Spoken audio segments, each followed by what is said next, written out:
जो पटना को होल्ड किए हुए है वो एक तर्क के आधार पर कि हमारे यहाँ उतना सीट ही नहीं है तो हम लाएंगे कहाँ। स्थानांतरण नीति पटना छोड़ के, लेकिन आप स्थानांतरण नीति को तो सफलतापूर्वक आपको कर लेना चाहिए। अब सब कोई पटना चाहेगा तो पटना में तो उतना पद है नहीं, लेकिन आपने महसूस कर लिया कि नहीं स्थानांतरण जरूरत है, तो ज़रूरत है तो उन ज़रूरतमंदों को सुविधा के अनुसार पोस्टिंग करना चाहिए, स्थानांतरण करना चाहिए। कि जिनको तनख्वाह नहीं मिल रहे हैं, ये भारी प्रॉब्लम है। पोस्टिंग कहीं हेडमास्टर है ये नहीं, प्रधान शिक्षक है ये नहीं है, तो पोस्टिंग न करेंगे तो घरे ले जाएंगे। 98% विद्यालयों में प्रिंसिपल नहीं है, प्रधान शिक्षक नहीं है, और जब सेनापति ही नहीं रहेगा तो सिपाही क्या करेगा। विभाग के पदाधिकारी को तो चले तो वो अपन घरे ले जाके झुमका हिलावे लगे शिक्षा विभाग को।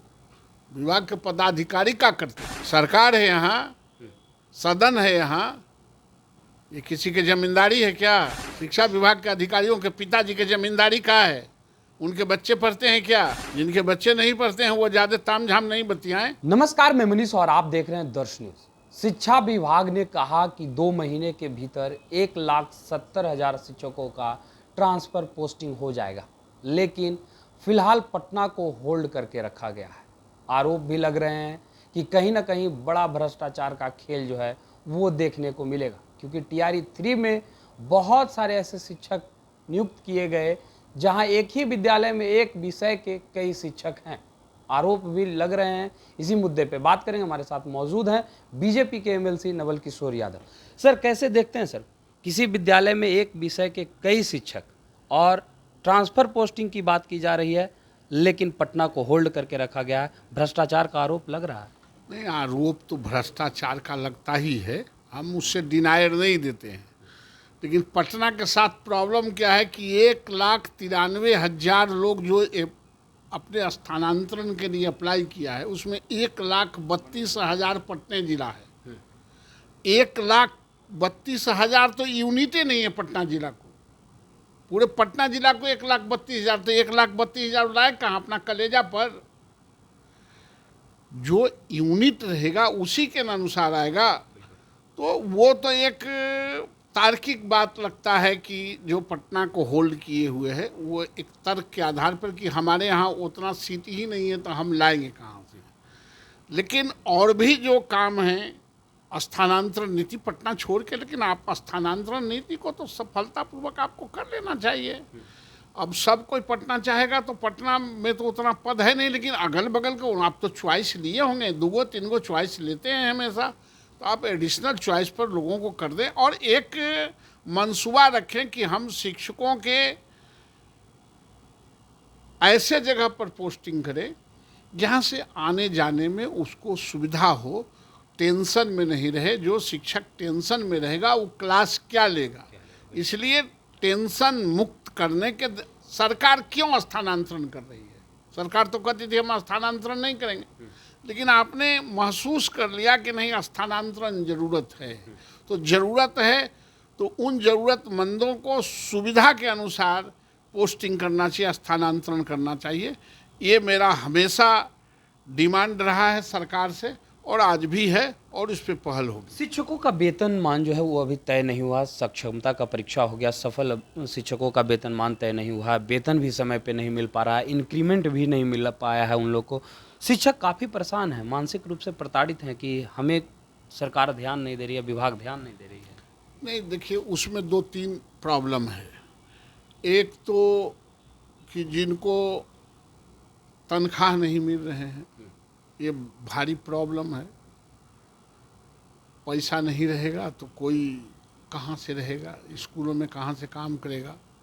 स्वस्थ आत्मा के लिए स्वस्थ शरीर चाहिए, और स्वस्थ शरीर के लिए पैसा की उपलब्धता चाहिए, और पैसा आप बंद कर देंगे तो शिक्षा पर असर पड़ेगा। इसलिए उनको तनख्वाह जल्दी रिलीज कर देना चाहिए। और हम समझते हैं कि 2 से 3 दिन में, मैंने कल परसों में बात किया था, 2 से 3, 1 सप्ताह के अंदर ये काम, हम लोग भी प्रेशर बढ़ा रहे हैं, 1 सप्ताह के अंदर ये काम हो जाएगा। 37,000 प्रधान शिक्षक और 2,000 प्रधानाध्यापक जो हैं वो अभी भी पोस्टिंग का इंतज़ार कर रहे हैं। मामला जो है कोर्ट में है। अभ्यर्थी जो है शिक्षा मंत्री से भी मिले, विजय चौधरी से भी मिले और कह रहे हैं कि सरकारी वकील नियुक्त करके जल्द से जल्द जो है मामला कोर्ट में है उसको सुनवाई करवा लिया जाए ताकि हम लोग का पोस्टिंग हो जाए, क्योंकि चुनाव के वक्त फिर हम लोग का पोस्टिंग नहीं होगा और हम लोग सड़क पे बर्बाद हो जाएंगे। नहीं, पोस्टिंग तो होगा ही। पोस्टिंग कहीं हेड मास्टर है ही नहीं, प्रधान शिक्षक है ही नहीं है, तो पोस्टिंग न करेंगे तो घरे ले जाएंगे। कहीं तमाम विद्यालयों में 98% विद्यालयों में प्रिंसिपल नहीं है, प्रधान शिक्षक नहीं है, और जब सेनापति ही नहीं रहेगा तो सिपाही क्या करेगा। इसलिए उसकी पोस्टिंग होनी है और हम समझते हैं कि वो भी इस महीना में कर देगा। एक आखिरी सवाल रहेगा सर, 4 महीने से बीपीएससी टीआरई 3 सप्लीमेंट्री रिजल्ट का इंतज़ार कर रहे अभ्यर्थी गर्दनीबाग पहुँचे, उसके बाद जब वो हार गए तब जाकर नीतीश कुमार के आवास का घेराव किए, लाठी चार्ज भी हुआ, लेकिन अभी तक उन लोग को न्याय नहीं मिला। शिक्षा मंत्री से मेरी भी बात हुई थी, सदन में भी बात हुई थी, सदन के बाहर ऑफ द रिकॉर्ड भी बात हुई थी, तो और टीआरई 3 के लोगों से भी बात हुई, तो शिक्षा मंत्री ने कमिट किया है कि हम उसका रिजल्ट देंगे। लेकिन विभाग के पदाधिकारी तो कह रहे हैं कि मतलब कोर्ट का जो जजमेंट है उसके अनुसार विभाग के पदाधिकारी को तो चले तो वो अपन घरे ले जाके झुमका हिलावे लगे शिक्षा विभाग को। विभाग के पदाधिकारी क्या करते? सरकार है यहाँ, सदन है यहाँ, ये किसी के जमींदारी है क्या? शिक्षा विभाग के अधिकारियों के पिताजी के जमींदारी का है? उनके बच्चे पढ़ते हैं क्या? जिनके बच्चे नहीं पढ़ते हैं वो ज़्यादा ताम झाम नहीं बतियाएं, और उनका बस इस महीना के बाद सदन आ रहा है, उनका भी हिसाब किताब लगेगा। सदन में सवाल जरूर कीजिए। निश्चित रूप से लगेगा, सदन बना ही है इसीलिए प्रश्नों का बौछार करने अपने ही सरकार के खिलाफ। नहीं, सरकार क्या होता है? अपनी ही सरकार। आपका सरकार दूसरा है क्या? जो सरकार बिहार का है वो हमारा भी है, आपका भी है, आवाम का है। बात सरकार के खिलाफ और पक्ष में नहीं है, बात शिक्षा के पक्ष में है कि नहीं, स्कूल के पक्ष में है कि नहीं, शिक्षक के पक्ष में है कि नहीं, विद्यार्थियों के पक्ष में है कि नहीं। हम लोग वो नहीं ना करने वाले हैं कि मैट्रिक की परीक्षा हुआ, परीक्षा से पहले ही रिजल्ट तैयार है। हम लोग सब जानते हैं कि क्या हो रहा है इस राज्य में, खरखानी में। परीक्षा हुआ, परीक्षा से पहले ही वहाँ रिजल्टों तैयार है, किसको टॉप करना है, किसको फर्स्ट क्लास करना है। बड़ा आरोप लगा रहे हैं। आरोप नहीं लगा रहे हैं, सत्यता को दर्शा रहे हैं। तो ये थे हमारे साथ एमएलसी नवल किशोर यादव, जिन्होंने तमाम बातें कही। बीपीएससी टीआरई 3 के अभ्यर्थियों के लिए भी कहा कि 1 महीने के भीतर भी जो है उनका सप्लीमेंट्री रिजल्ट जारी कर दिया जाएगा, क्योंकि इसके लेकर के मैंने शिक्षा मंत्री से भी बात की है। फिलहाल इस खबर में इतना ही, धन्यवाद।